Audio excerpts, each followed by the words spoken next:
Kom ons sluit ons oë vir 'n oomblik. Hemelse Vader, ons dankie vir die voorreg om hier te wees vanmôre. Dankie vir die groot liefde vir elke een van ons. Ons wil nou ons harte oopmaak om u woord te ontvang, sodat ons deur die krag in u woord vry kan kom in elke area van ons lewe. Ons dankie daarvoor in Jesus naam. Amen. Welkom almal. Sal 'n bietjie lekker in die woord deel vanmôre. My titel vanoggend is die roeping om te heers. Die roeping om te heers. Ek wil weer teruggaan na Romeine 5 vers 17 toe. Een van ons fondasie skrifte is Romeine 5 vers 17 sê die volgende.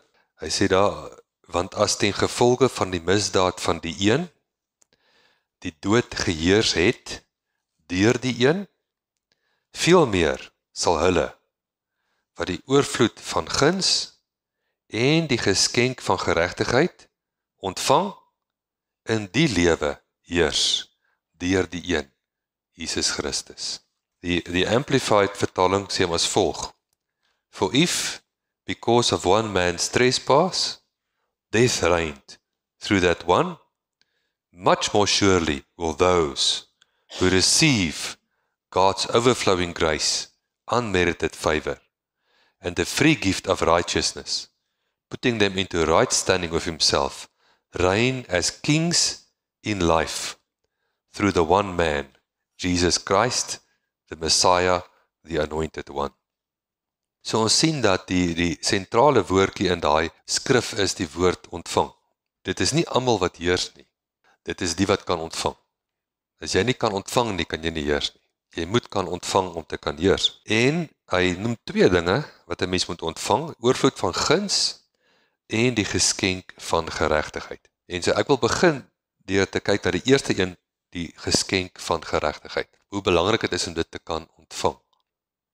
Die fondasie van 'n heerser is sy identiteit. Jou identiteit. Die openbaring van wie jy is. As jy nie weet jy is koning nie, dan gaan jy nie heers nie. Daar's 'n skrifgie in die Ou Testament waar daar staan, 'n sekere gebeurtenis in Dawid se lewe het gebeur, en in die Engelse Bybel sê, and it dawned on him that he was king. Dit het 'n openbaring geword by Dawid dat hy koning was. Dit moes hom tref. Dit het hom skielik getref vir Dawid, ek is koning. Jy sien, en vir jou om te kan heers, moet daar 'n identiteit ding jou tref. En dis hoekom Paulus so bid daarvoor. Ons het laasweek gekyk na Efesiërs 2, die gebed in Efesiërs, eintlik Efesiërs 1, waar hy spesifiek bid vir die Efesiërs, en hy bid 3 dinge. Hy bid dat daar verligte oë van hulle verstand sal wees. Dit beteken dat die liggie opgaan, die binnekant, dat hulle 3 dinge kan weet. Wat die hoop is van hulle roeping, dit wil sê wie jy is, wat die erfporsie is, wat in jou behoort, wat jy het, en nommer 3, hoe groot die krag is wat beskikbaar is vir die wat glo, wat jy kan doen. So die openbaring wat Paulus bid vir Efesiërs is, hulle moet 'n openbaring kry van wie hulle is, hulle roeping, wat hulle aan hulle behoort, hulle erfporsie, en wat hulle kan doen, hoe groot die krag is wat beskikbaar is vir die wat glo. Dieselfde krag wat Jesus opgewek het uit die dode. So ons wil nou kyk, ons wil hierdie identiteit van ons inoefen. So ons gaan kyk na Hebreërs 10. Hebreërs 10, wil ons spesifiek kyk na hierdie geskenk van geregtigheid. Want as jy nie die geskenk van geregtigheid kan ontvang nie, kan jy nie heers nie. So ons begin by Hebreërs 10 vers 1. Want die wet wat 'n skaduwee het van die toekomstige weldade, nie die beeld self van die dinge nie, kan nooit deur dieselfde offers wat jaar na jaar gedurig gebring word, die wat toetree tot volmaaktheid lei nie. Anders sou hulle opgehou het om geoffer te word, omdat die wat die diens verrig, nadat hulle eenmaal gereinig is, geen bewussyn meer van sondes sou gehad het nie. Die offers wat gebring is, was oneffektief om hulle bewussyn van sondes weg te neem. Vers 3, maar in die offers, dis nou die offers van bulle en bokke wat in die Ou Testament gebeur het, is daar jaar na jaar 'n herinnering aan sondes. So die probleem is hier dat as die offer waarlik effektief was, dan sou die offer jou bewussyn, hy noem dit jou bewussyn van sondes weggeneem het, maar hierdie sondes herinner jou aan jou sonde. Hierdie offers herinner jou aan jou sondes. Vers 4, hoekom herinner dit aan jou sondes? Want die bloed van bulle en bokke kan onmoontlik die sonde wegneem. Jy sien, daai offers kon dit bedek, maar dit kon dit nie wegneem nie. En omdat dit nie kon wegneem nie, herinner dit jou aan jou sondes. En dit is die swakpunt gewees van die Ou Testament. Dit jou aanhou herinner aan jou sondes. Daai offers was oneffektief, hulle herinner jou aan jou sondes, want hulle het nie krag in hulle gehad om jou sondes weg te neem. So wat het ons nodig? Ons het 'n ander offer nodig as 'n bul of 'n bok. Ons het 'n offer nodig wat die krag het om ons sonde weg te neem. Nie te bedek nie. Sodat ons geen bewussyn meer van sonde kan hê nie. En dit is die geskenk van geregtigheid. Nou vers 5. Daarom sê hy as hy in die wêreld inkom, slagoffer en spysoffer wou u nie hê nie, maar u het vir my 'n liggaam berei. Jesus, né? Brandoffers en sondoffers het u nie behaag nie. Toe het ek gesê, kyk, ek kom in die boekrol, is dit van u geskrywe om u wil te doen. Wat is sy wil? Sy wil is dat jy geen bewussyn meer van sonde moet hê nie. As jy nog 'n bewussyn het van sonde, dan is jy nog onder 'n sondebewustheid. En dat jy nie 'n geregtigheidsbewustheid nie. Dat jy nog nie die geskenk van geregtigheid gevat nie, né? Vers 8, nadat hy hierbo gespreek het, slagoffer en spysoffer en brandoffers en sondeoffers wou u nie hê, en het u nie behaag nie, wat volgens die wet geoffer word, het hy daarna gesê, kyk, ek kom om u wil te doen, o God, hy neem die eerste weg om die tweede te stel. Deur hierdie wil is ons geheilig, deur die offer van die liggaam van Jesus Christus, net eenmaal. So dis hoekom daai offer van bulle oor en oor moes gebeur, want dit kon nie die sonde wegneem nie. Maar Jesus het sy liggaam geoffer, as 'n offer, hy het homself liggaam, siel en gees geoffer, in jou plek, sodat hy die sonde kon wegneem, en daarom, omdat dit 'n volmaakte offer was, hoef dit net een keer gebeur.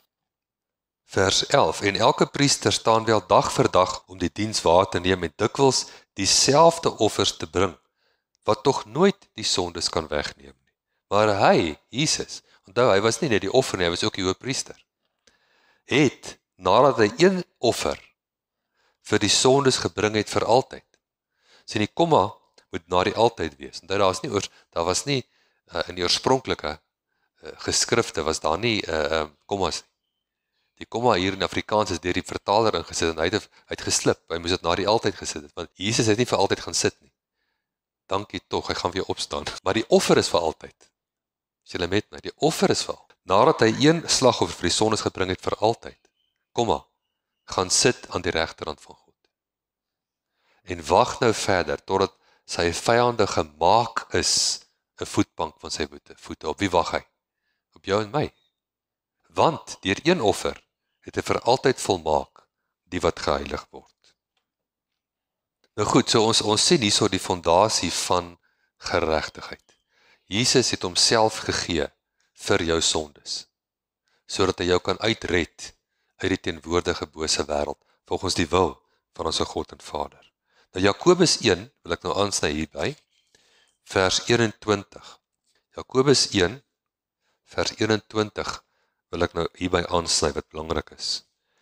Daarom, doen afstand van alle veiligheid en oorvloed van boosheid, en ontvang, sien hoe belangrik is daai woord weer, selfs as Romeine 5:17, die wat kan ontvang. As jy nie kan ontvang nie, dan kan jy nie heers nie. Ek onthou, ek het 'n voorbeeld van, so rukkie terug is daar op ons beesgroepie, iemand wat klomp beeste verloor het. Ek dink die 30 beeste is doodgeslaan deur die weerlig. Jy kan dink hoe tragies dit sal wees. En ewe skielik toe sê iemand op die groepie, hulle sal vir hom 'n bees gee. En die volgende sê hulle gaan vir hom 'n bees gee. En die ou sê hulle gaan, naderhand se hele klomp mense, elkeen gaan 'n bees gee. Wonderlik, né? En na so 'n paar weke toe kom die ou terug op die groepie en sê, maar hy waardeer die gebaar baie, maar hy kan dit nie ontvang nie. Hy kan dit nie ontvang nie.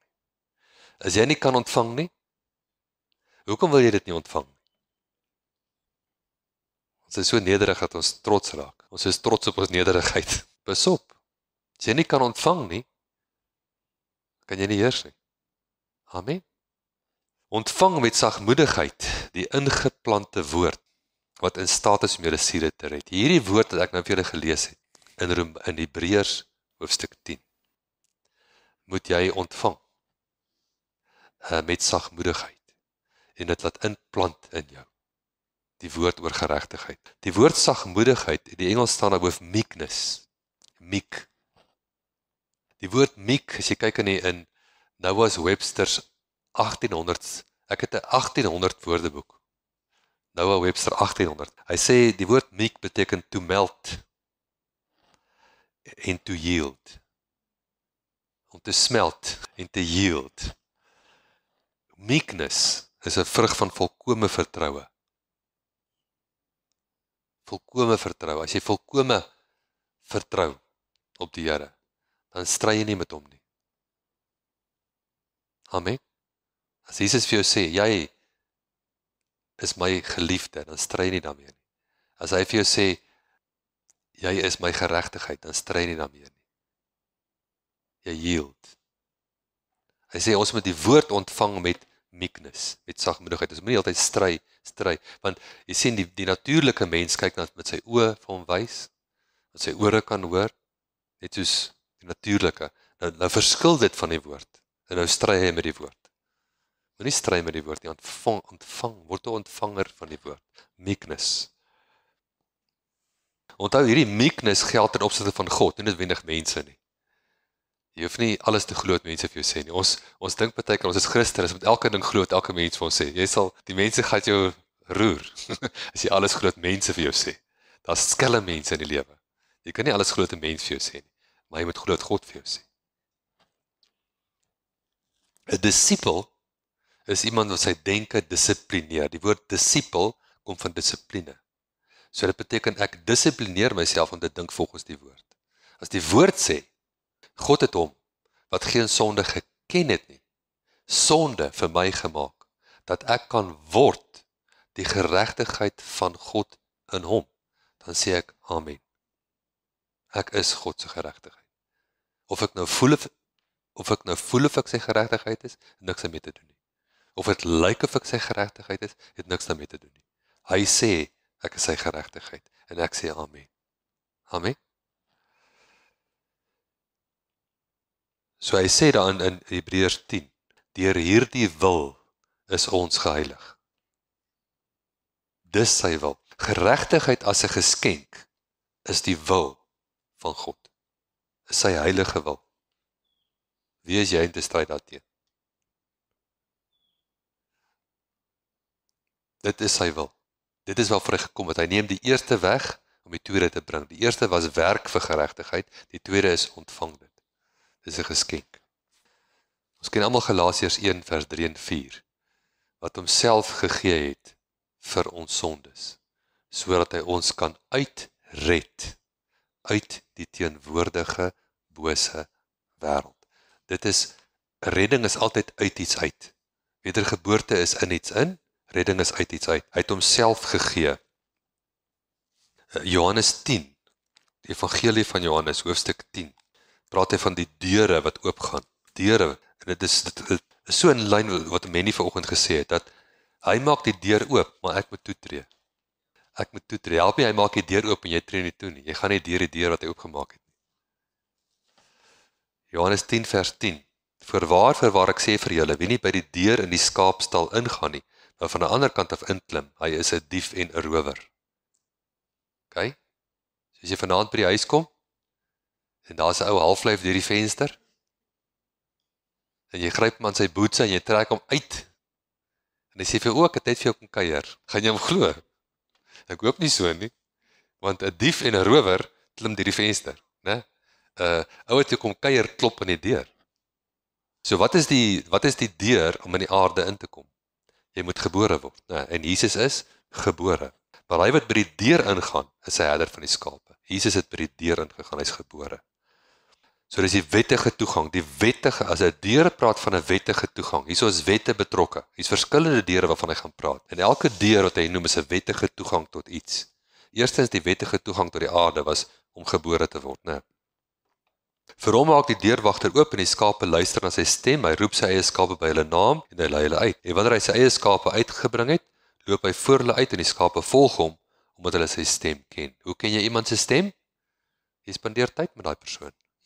Né? En jy kan goed raak. Jy kan goed raak. Iemand wat jy 5 jaar laas mee gepraat het, kan jou bel. En hulle sê hallo. En jy sê hallo Kosie. Hoe weet jy dis Kosie? Is jy 'n genie, 'n genius? Want Kosie het 5 jaar laas met jou gepraat en al wat hy sê is hallo en jy herken hom. Jy het genoeg met hom gepraat dat jy sy stem herken, né? So as ek tyd in die woord spandeer en tyd met Jesus spandeer, dan ken ek sy stem. Ek leer sy stem ken. Hulle sal 'n vreemde nooit volg nie, maar van hom wegvlug omdat hulle die stem van die vreemdes nie ken nie. Hierdie gelykenis het Jesus aan hulle vertel, maar hulle het nie verstaan wat dit was wat hy tot hulle gespreek het nie. Jy moet onthou dat die aarde waar ons leef is 'n gevaarlike plek. Hierso is 'n duiwel los op die aarde. Amen. En dis allerhande boosheid en tragedies wat hier gebeur. En die enigste manier om veilig te leef op die aarde is in die koninkryk van God. In die koninkryk van God is al plek wat veilig is. Dis wat Jesus gesê het vir daai mense toe in die dae van Jesus toe die toring opgeval het en die mense almal doodgeval het aan Jerusalem. Toe kom die mense na Jesus toe en hulle sê vir hom, maar hierdie mense wat nou by die toring doodgeval het, wat nou daarvan? Was dit God se wil gewees? Toe sê Jesus vir hulle, jy moet pas op, julle is almal in gevaar. Volgende toring wat val is op jou. Tensy julle bekeer, tensy julle in die koninkryk ingaan. Jy sien, jy moet in die koninkryk ingaan, dis jou veilige plek. Nou kom hy verder en sê hy, Jesus het toe weer vir hulle gesê, voorwaar ek sê vir julle, ek is die deur van die skape. Almal wat voor my gekom het, is diewe en rowers, maar die skaap het nie na hulle geluister nie. Vers 9, ek is die deur, as iemand deur my ingaan, sal hy gered word. Nou, hy praat nie hier primêr van wedergeboorte nie, hy praat van redding. So hy praat van, as jy ingaan in die koninkryk, word jy gered van gevare, siektes, gebrek, en hy sal ingaan en uitgaan en wyding vind. Wyding is voorsiening. Daar is voorsiening vir jou gemaak in die koninkryk van God. Maar jy moet deur die deur ingaan wat Jesus is. Dan gaan jy in die koninkryk in, en as jy in die koninkryk ingaan, die koninkryk is in jou. Daar wat het Jesus gesê in Lukas 17, vers 21. Julle sal nie sê, kyk hier of kyk daar nie, want die koninkryk van God is binne in julle. So hierdie koninkryk wat in my is waar my voorsiening is. Vers 10, die dief kom net om te steel, en te slag en te verwoes. Ek het gekom met julle lewe en oorvloed kan hê. Daar is 'n dief, mense, en hy sal van jou steel, en slag en verwoes, maar as jy ingaan deur die deur, wat Jesus is, dan is jy in 'n koninkryk, waar jy heers oor die dief, waar die dief nie kan steel, die dief kan nie in die koninkryk steel nie. Amen. Jesus maak die deur oop, vir elke kind van hom, maar het hang van elke kind af of hulle ingaan deur die deur, in die koninkryk in. Gaan in die koninkryk is daar wyding. Amen. Daar's voorsiening, daar's beskerming, daar's elke goeie ding. Jakobus 1 sê elke volmaakte geskenk, elke volmaakte gawe dal van bo af neer, kom van die Vader. Nou goed, 1 Johannes, ons gaan na 1 Johannes 5, vers 4, sê, want alles wat uit God gebore is, oorwin die wêreld. En dit is die oorwinning wat die wêreld oorwin het, naamlik ons geloof. Jy sien, dis jou geloof wat jou laat toetree, dis jou geloof wat jou deur die deur vat, dat jy binnekant in die koninkryk kan wees waar jy veilig is. En geloof moet op 2 plekke wees. Geloof moet in jou mond wees en in jou hart wees. Dis wat geloof is. Ek kan hoor of iemand in geloof is as ek hoor wat in hulle monde is. Want wat in jou mond is wat in jou hart is. Wat het Jesus gesê? Van die mond van oorloop is wat die hart van vol is, né? Vers 14, 1 Johannes 5 vers 14 en 15. En dit is die vrymoedigheid wat ons teenoor hom het, dat hy ons verhoor as ons iets vra volgens sy wil. Daar's 2 belangrike ding om te besef oor daai versie. Wat is die wil van God? Sy woord is sy wil. God se woord is God se wil. As dit nie so was nie, het dit hom 'n leienaar gemaak, né? So as ek gaan na God, moet ek kom op grond van sy wil. En F.F. Bosworth in daai boekie Christ the Healer sê dit so mooi. Hy sê, faith begins where the will of God is known. As jy nie weet wat God se wil is nie, hoe kan jy geloof hê? Dit is wat 'n evangelis is. 'n Evangelis is iemand wat uitgaan op die straat of in 'n stadion of ergens en hy verklaar God se wil. Hy sê, dit is die wil van God dat elke mens gered word. Amen. En hy sê, want so lief het God die wêreld gehad, dat hy sy enige gebore seun gegee het, sodat elkeen wat aan hom glo, nie verlore mag gaan nie, maar die ewige lewe kan hê. Dis sy wil. Jy hoef nie te wonder daaroor nie. So nou hang dit van jou af, vat jy sy wil. Wil jy gered word? Vat jy dit. So as jy onseker is oor God se wil, as jy nie weet wat God se wil is nie, vind uit wat sy wil is. Sy wil is in sy woord. Elke aspek van jou lewe word gedek deur hierdie woord. Daar's beloftes hier, kosbare beloftes noem die woord dit, wat elke aspek van jou lewe, jou finansies, jou gesondheid, jou huwelik, jou verhoudings, elke aspek word gedek. En ek kan sy wil uitvind, en ek kan sy wil doen. En ek kan sy wil verklaar. As ek vra volgens sy wil. Die tweede aspek van hierdie versie, as ons iets vra volgens sy wil om te vra. En wat is sy wil, hoe ons moet vra? In geloof. Hy sê 'n bietjie vroeër in Jakobus, hy sê, dat as iemand na God toe gaan, moet hy in geloof gaan. Hy moet glo. Want as hy nie glo nie, is hy soos 'n man wat 'n golf in die see, een dag op, ander dag af. Hy sê, daardie ou moenie dink hy gaan enigiets van die Here kry nie. Amen. Want hy's op en af. Jy moet die woord hier anker. Jy moet die woord in jou mond insit en in jou hart insit, né? Dat jy weet wat sy woord is. My werk is nie om die werk te doen nie, maar om die deur oop te maak vir die een wat die werk doen. Jesus doen die werke. Hy het dit self gesê, my Vader doen die werk. Amen. Nou wat is ons werk? Ons werk is om die deur oop te maak vir die een wat werk. Deur ons geloof vir hom te gee. So kom ons kyk na Romeine 10, vers 1 tot 10, oor geloof. Romeine 10 vers 1. Broers, die verlange van my hart en die gebed wat ek tot God vir Israel doen, is tot hulle redding. Want ek getuig van hulle, dat hulle 'n ywer vir God het, maar sonder kennis. So jy kry party mense, hulle is ywerig, maar is van die pad af. Jy kan nie kyk na hoe ywerig iemand is, om te besluit of hy die waarheid weet het nie. Okay? Want ek getuig van hulle, dat hulle 'n ywer vir God het, maar sonder kennis. Vers 3. Want omdat hulle die geregtigheid van God nie ken nie, en hulle eie geregtigheid probeer oprig, het hulle aan die geregtigheid van God nie onderwerp nie. Nou wat is die geregtigheid van God? Ons het nou die hele tyd daaroor gepraat.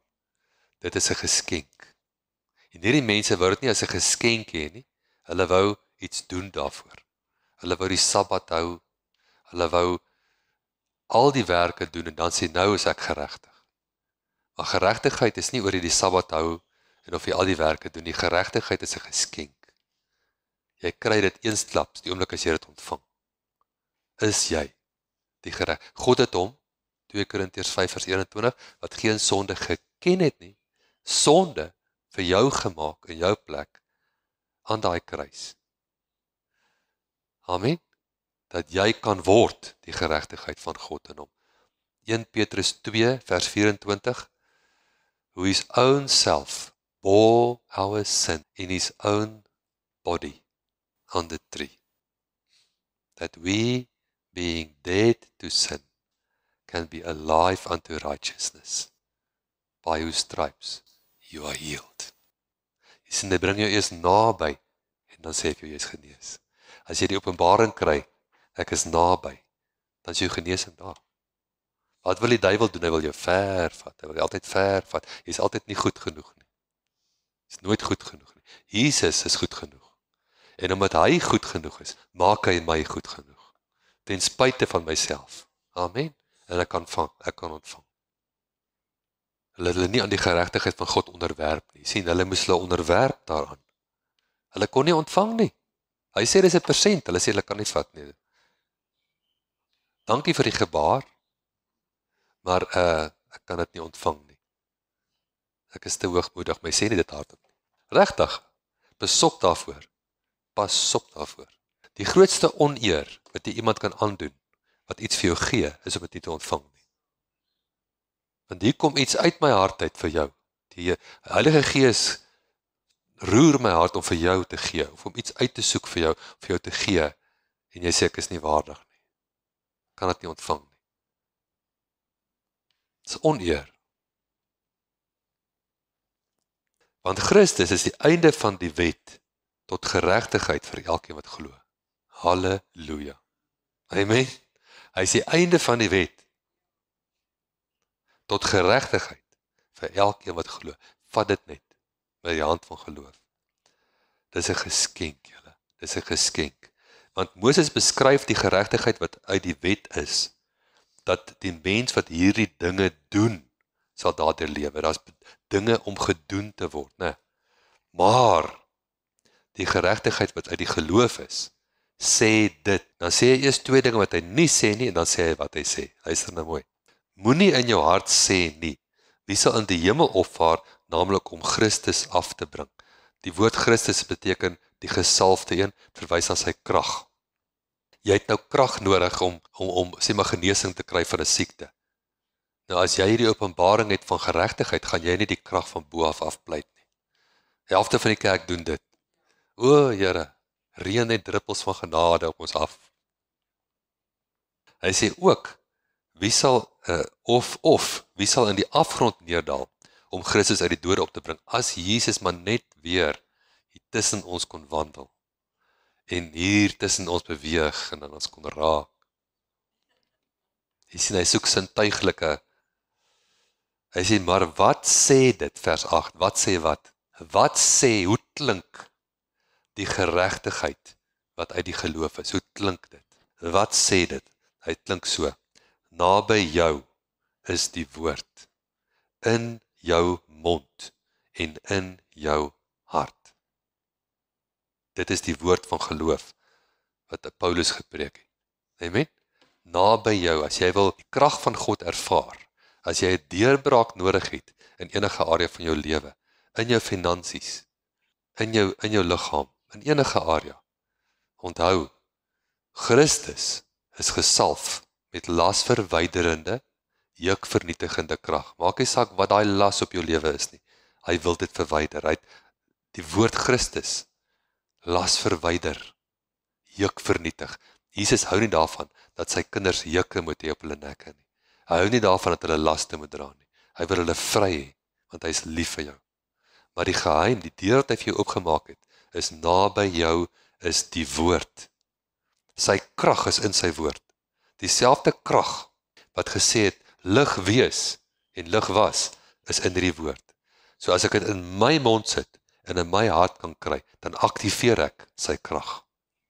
Dan aktiveer ek die krag. Dieselfde krag wat Jesus opgewek het uit die dode, is beskikbaar vir die wat glo. Naby jou is die woord, in jou mond en in jou hart. Dit is die woord van geloof wat ons verkondig.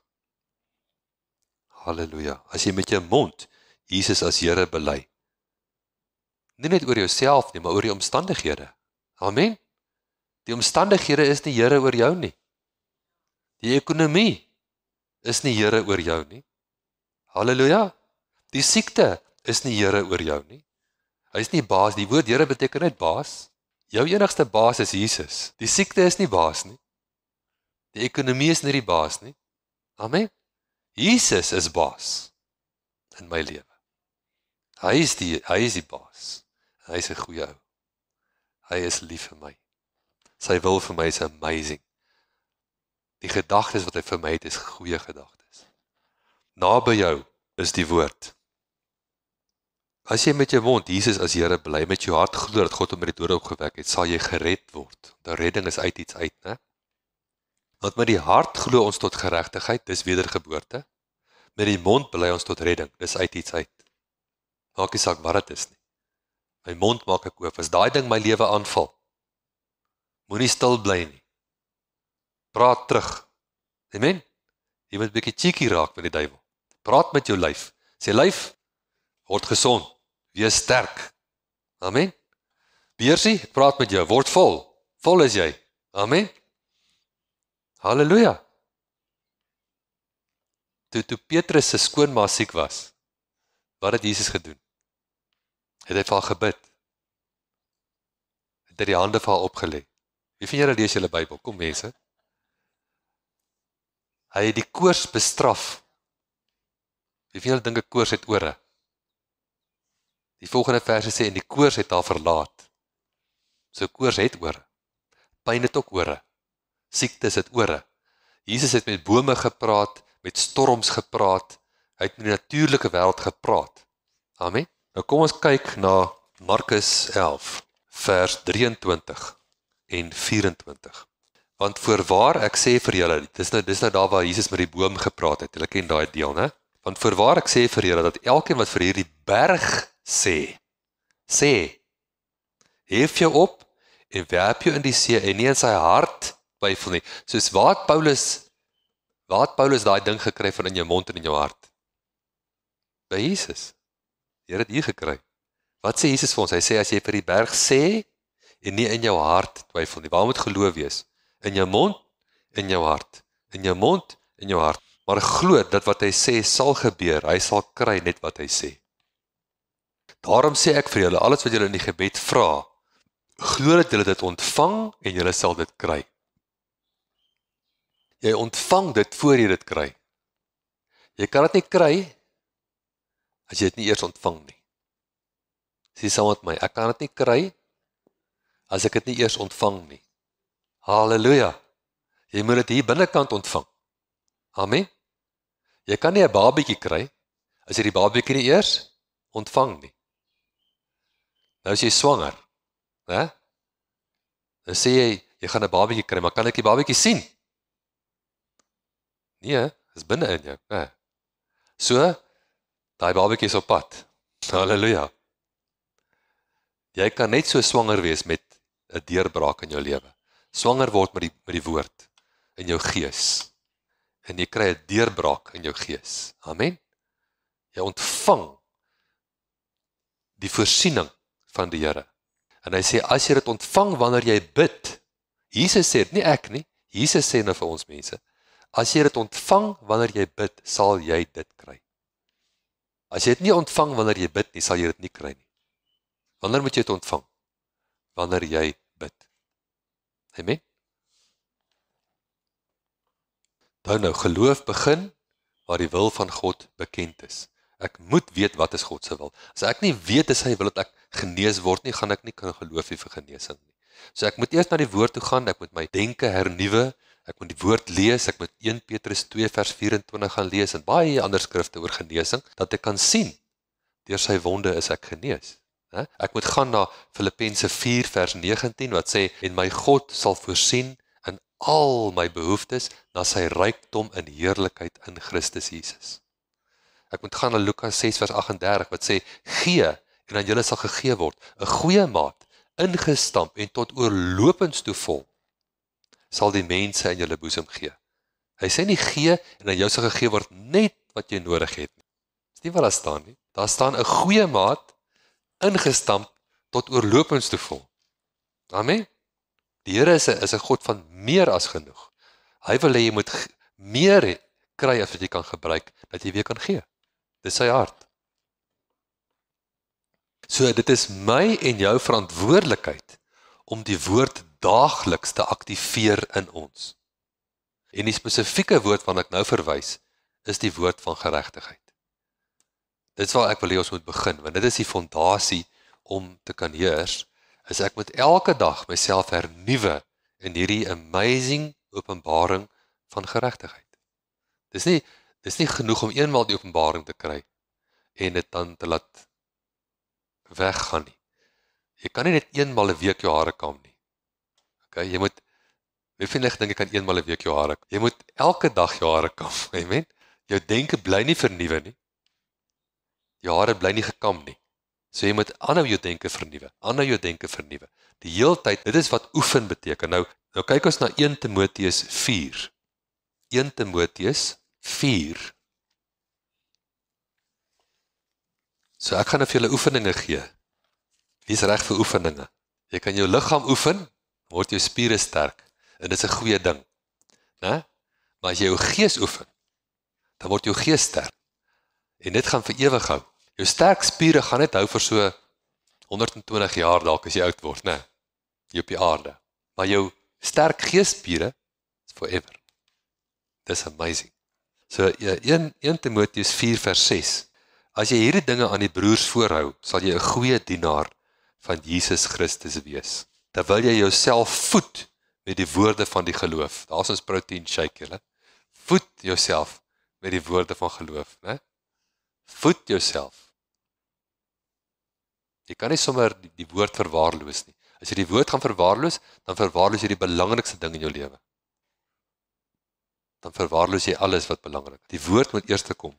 Voed jouself met die woorde van geloof en van die goeie leer waarvan jy navolger geword. Soos hierdie boodskap wat ek nou vandag gee, kry die CD of die USB stick en luister dit weer. En gaan soek die versies op en skryf hulle neer en sit dit voor jou oë en spreek dit self, né? Maar verwerp onheiligste en oudwysige fabels. Dis allerlei idees wat mense het wat nie in die Bybel staan nie, okay? Wie het al gehoor, jou tyd is jou tyd. Dit staan in? Wie kan vir my sê wat staan dit? Kom, wie ken hulle Bybel? Dit staan in 1 Nêrens 2 vers 3. Nou, dit staan nêrens nie. Maar mense praat daarvan asof dit in die Bybel staan. Daar staan nie jou tyd is jou tyd nie. Inteendeel, die Bybel praat van baie dinge wat jy kan doen om jou lewe korter of langer te maak. Jy gaan hierdie deur, of jy gaan nie hierdie deur nie. En daar selfs voorbeelde, vat net vir ou, is dit Hiskia, koning Hiskia, wat sterwend was aan hierdie vreeslike infeksie op sy been. Onthou julle daai storie. En die profeet Jesaja kom na hom toe en sê vir hom, that's it, tyd het gekom. En Jesaja stap weg. Dis die woord van die Here. En nou Hiskia draai sy gesig na die muur toe en hy sê, ag nee, ek wil nog leef. En nou Jesaja is nie halfpad uit die paleis uit nie, en die Here stop Jesaja. Jesaja, terug. Dan sê vir Hiskia, ek kan nog soveel jaar. Jy sien? Ek wil as het nog Amos was, maar is Jesaja, is die woord van die Here. Halleluja. Daar is baie wat jy kan doen om korter of langer te leef. Dit is 'n besluit. Die Here het jou gemaak in sy beeld, dat sy gelykenis. Amen. Daarvan 'n mens is 120 jaar. Dis so lank, dis so oud as ons verstel is volgens die woord, né? Daai storie van 70 is die sterk as 80, dis nie van toepassing op ons nie, want dis net in een Psalm 9, praat spesifiek van die Israeliete in die woestyn wat ongehoorsaam was en binne 'n sekere tydperk wat 40 jaar is moes sterf, sodat die nuwe geslag kon ingaan. So dis nie op ons, die Genesis 6 sê dit daar vir 'n mens 120 jaar. En dit is, as jy om jou kyk, ek bedoel, die oomblik as jy 80 slaan, dan kom jy agter, ek is nie so oud soos ek gedink het ek gaan wees nie. Nou, menie. Jou menie is nie so oud soos jy gedink het jy gaan wees nie. Jy is maar net so jonk in die binnekant. Amen. My ouma het in haar 90's geword. Sy het gesê, man, as ek geweet het ek gaan so oud word, dat ek my lyf beter opgepas. Jy sien? Dis waar. Jy is eintlik gemaak om 120 jaar te leef. So kom ons kyk verder hierso. Oefen jouself in godsaligheid. Vers 7. Oefen jouself. Oefen jouself. Oefen jouself. Okay. Wat beteken dit? Kyk, ons lees verder en dan gaan ek nou terugkom. Want liggaamlike oefening is tot weinig nut. Die oorspronklike sê vir 'n kort tydjie. Dis terwyl jy leef op die aarde. Maar godsaligheid is nuttig vir altyd, omdat die belofte van die teenwoordige en die toekomstige lewe het. Dit is 'n betroubare woord en werd om ten volle aangeneem te word. Want hier verarbei ons ook en word ons gesmaad, omdat ons gehoop het op die lewende God, wat 'n behouder is van alle mense in sonder van die gelowiges. Die woord behouder daar, die is dieselfde woord wat elders vertaal word as redder. Hy's 'n redder van alle mense. As daar redding gebeur op die aarde, dan is die Here agter dit. Die duiwel gaan nooit die een wees wat iemand red nie. Die duiwel wil hê jy moet oor die klif gaan af. Die Here help jou kar te stop net daar. Dis die Here. Amen. Beveel en leer hierdie dinge, laat niemand jou jonkheid verag nie, maar wees 'n voorbeeld vir die gelowiges in woord, in wandel, in liefde, in gees, in geloof, in reinheid. Totdat ek kom met jou aanhou met voorlesing, vermaaning en lering. Verwaarloos nie die genadegawe wat in jou is nie, wat jou gegee is deur die profesie met die handoplegging van die ouderlinge nie. Wees vlytig in hierdie dinge. Nou ja, die oorspronklike sê meditate upon these things. Mediteer hierop. Leef daarin sodat jou vooruitgang vir almal duidelik kan wees. Halleluja. Jy hoor julle as julle ore oop. Hy sê as jy hierdie goeders doen, wat gaan met jou gebeur? Jy gaan vooruit gaan. Wie van julle wil graag vooruit gaan? Wie wil agteruit gaan? Nie ek nie. Niemand van ons wil agteruit gaan nie. Ons wil vooruit gaan. Amen. As jy op hierdie dinge mediteer en dit doen, dan sal jou vooruitgang vir almal duidelik wees. Let op jouself en op die leer, volhard daarin. Wanneer dit te doen, sal jy jouself red, sowel as die wat jou hoor. Nou dink jy, ou Timoteus was nie wedergebore nie. Ag nee, kom nou man. Hy was lankal wedergebore, maar redding en wedergeboorte is nie dieselfde nie, kan jy dit sien? Redding is van goeders, wedergeboorte is iets in. Okay, nou sê hy vir ons, nou dis waar ek nou klem wil hê vandag. Hy sê oefen jou in die godsaligheid. Om dat jou vooruitgang vir alle mense duidelik kan wees, moet jy jouself oefen. Ek en jy moet oefen. Jy moet jou gees oefen. Dis skriftuurlik, dis woord. Kom ek het 'n paar dinge neergeskryf wat ons moet oefen. Luister hierso. Oefen geloof, liefde, vreugde en vrede. Jy moet oefen om in liefde te wandel. Dis nie altyd maklik om met alle mense in liefde te wandel nie, maar jy moet dit oefen. Want hoe sterker jy dit kan regkry, hoe minder houvas gaan die duiwel op jou hê. Die Here het al vir my openbaring gegee, dat hoe meer liefde ek het, hoe groter deurbraak gaan ek in my finansies kry. Dit lyk of dit niks mekaar te doen het nie, maar dit het. Liefde, oefen geloof. Dis wat ons nou oor gepraat het, né? Oefen vreugde. Halleluja. Nie ou suurknol wees nie. Oefen vreugde. Jesaja 55 sê, ons sal uittrek met vreugde. Uit wat uit? Uit die vloek in die seën. Dis die konteks. En kyk wat Paulus gedoen het. Daar sit Paulus in die tronk. Né? Hoe lank was hy in die tronk? As jy vir party mense luister, sou jy dink Paulus was jare in die tronk gewees. Hy was nie. Die Bybel sê hy was 'n paar ure in die tronk. En wat gebeur toe met die tronk? Middernag, hierso is Paulus en Silas en hulle laat vreugde uit hulle gees uitkom en die hele tronk skud, bars oop, al die vensters, al die deure, hele gemors. Die tronkbewaarder wil selfmoord pleeg, hy dink nou is dit tickets met hom. Paulus stop hom, hy lei hom na die Here, die kerk in Filippi begin in sy huis. Nou verander hulle skielik hulle storie. Hulle sê vir Paulus, hy kan hom maar gaan. Paulus sê, kan hom maar gaan. Paulus sê, not 'n sokkie, gaan ek gaan. Julle kom lei my uit. Ek soek al die hele stadstrate met hulle goedjies. En loop vir my. Wie is nou in beheer? Die ou wat vreugde uit sy gees uitkom, in die middel van onregverdigheid. Meeste mense sou bitter gewees het. Hier is hulle geslaan in die tronk gesit vir onskuldig. Né? Nou, Paulus het vreugde uit sy gees uitkom en hy oorwin. Dis geestelike krag.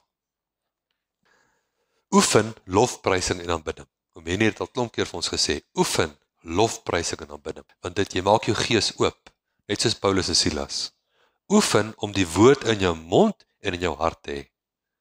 Oefen dit, mense. Oefen om te praat met dinge. As jy daar by die koöperasie gaan staan, wat praat die boere? Hulle praat oor die weer. Hoeveel boere praat met die weer? Jy moet daai een wees. Skaars. Meestal praat hulle oor die weer. Soos daar by Goliat, daar langs die slagveld, en hier kom Goliat. Waaroor praat die soldate? Oor Goliat. Net een het met hom gepraat. Wat was sy naam? Dawid. En wat sê hy vir Goliat? Hierdie dag gaan ek jou kop van jou lyf afvat. Cheeky, né? En as ek klaar is, dan gaan ek al die Filistyne wat daar agter staan en lag ook doodmaak. Ek gaan hulle almal doodmaak. Hoor jy vir my daar agter? Ek gaan hulle almal doodmaak as ek klaar is. Hy het gesê, as ek klaar is met jou Goliat, gaan ek julle almal doodmaak. Hierdie een ouetjie, hè? Wie dink hy is hy? Hy weet wie hy is. Hy is koning. Jy sien hy het 'n openbaring dat die hele wêreld kan weet as 'n God in Israel. Halleluja. Oefen om te heers oor elke omstandighede in jou lewe. As daar omstandighede in jou lewe opduik, oefen om te heers daaroor. Vat hom aan met die woord. Moenie dat die omstandighede oor jou heers nie. Beklei terug. Praat. Maak jou mond oop. Vat die woord, sit dit in jou mond, praat. Loof die Here, prys die Here. Baie keer is ons oorwinning nie in gebed nie, maar in lofprysing. Ons bid ja, maar jy kan bid en bid en bid en jy kom nêrens baie keer nie, maar wat het jy dan nodig? Lofprysing. Sê net prys die naam van Jesus. Halleluja. Ek het klaar gebid. Ek het klaar die Here inform. Ek het klaar vir die Here inform wat aan die gang is. Nou kan ek net die duiwel inform van wat nou met hom gaan gebeur. Dis tyd dat die duiwel inform raak. Oefen om die seun van Abraham in manifestasie te sien in jou lewe. Dis God se wil. Oefen om jou wil te onderwerp aan God se wil. Jy verskil dalk hier en daar van God. Al wat jy moet doen is leer om jouself te onderwerp. Amen. Die Here sê jy moet daai ou vergewe en ek verskil met hom. Ek wil nie daai ou vergewe nie. Ek wil hom 'n bietjie roer daai ou. Maar die Here sê vergewe. En dan sê ek meekness is om te smelt voor die Here en om vloeibaar te wees en sê ek vergewe. U hanteer daai ou. Ek gaan nie myself afsny van u seën in my lewe oor daai ou, oor ek bitter teenoor daai ou nie. Dis nie moeite werd nie. Want nou het daai ou iets verkeerd aan my gedoen. Ja, maar my bitterheid maak stak is in die verkeerdheid. Maar die oomblik as ek kan vergewe, dan vloei ek weer. En die Here hanteer dit. So die doelwit hier is om iemand te word wat die woord vat en die woord hou. Ons moet die woord vat en die woord hou. Hierdie woord oor my finansies. Amen. Begin om te sê, as ek in die oggende uit my bakkie uitklim en ek stap na my gebou toe, dan sê ek, in my life, there is abundance and no lack. Amen. As die duiwel vir my wil bekommerd maak oor iets, dan sê ek, in my life, there is abundance and no lack. En as die duiwel sê, maar wat van dit, dan sê ek, in my life, there is abundance and no lack. Amen. Halleluja. Ons laat dit uit jou gees uit, bou jou gees. En Pierre het altyd gesê, bou jou gees. En jy bou jou gees deur jou gees te voed met die woorde van geloof en jy bou jou gees deur jou gees te oefen. Oefen liefde, oefen vreugde, oefen vrede en oefen geloof. Kom ons oefen hierdie week. Ek wil hê elkeen van julle workout elke dag hierdie week, né? Oefen liefde. Amen. Nou as jy iemand liefhet wat maklik is om lief te hê, dan is dit soos om 1/2 kilogram gewig hier op te tel, né? Jy gaan nie sulke groot spiere kry nie. Maar as jy iemand kan lief hê wat moeilik is om lief te hê, dan is dit soos 'n 15 kilogram gewig om jy oefen. Of 'n 50 kilogram gewig om jy oefen, né? Hang wat die oefening jy doen. Dan gaan jy groot spiere kry, groot liefdespiere. Amen. Kom ons bid saam. Hemelse Vader, ons dankie vir u groot liefde vir elkeen van ons. Dankie dat u vir Jesus wat geen sonde geken het nie, sonde vir ons gemaak het, sodat ons kan word die geregtigheid van God in u. Ons neem die identiteit aan wat u vir ons gegee het, die geskenk van geregtigheid. En ons verklaar, ons is u geregtigheid. Ons is vry, ons is skoon gewas, ons sonde is van ons verwyder, so ver as die ooste van die weste, en ons behoort aan u. Ons is geseënd met die seun van Abraham. Ons dank u daarvoor, in Jesus naam. Amen. Halleluja.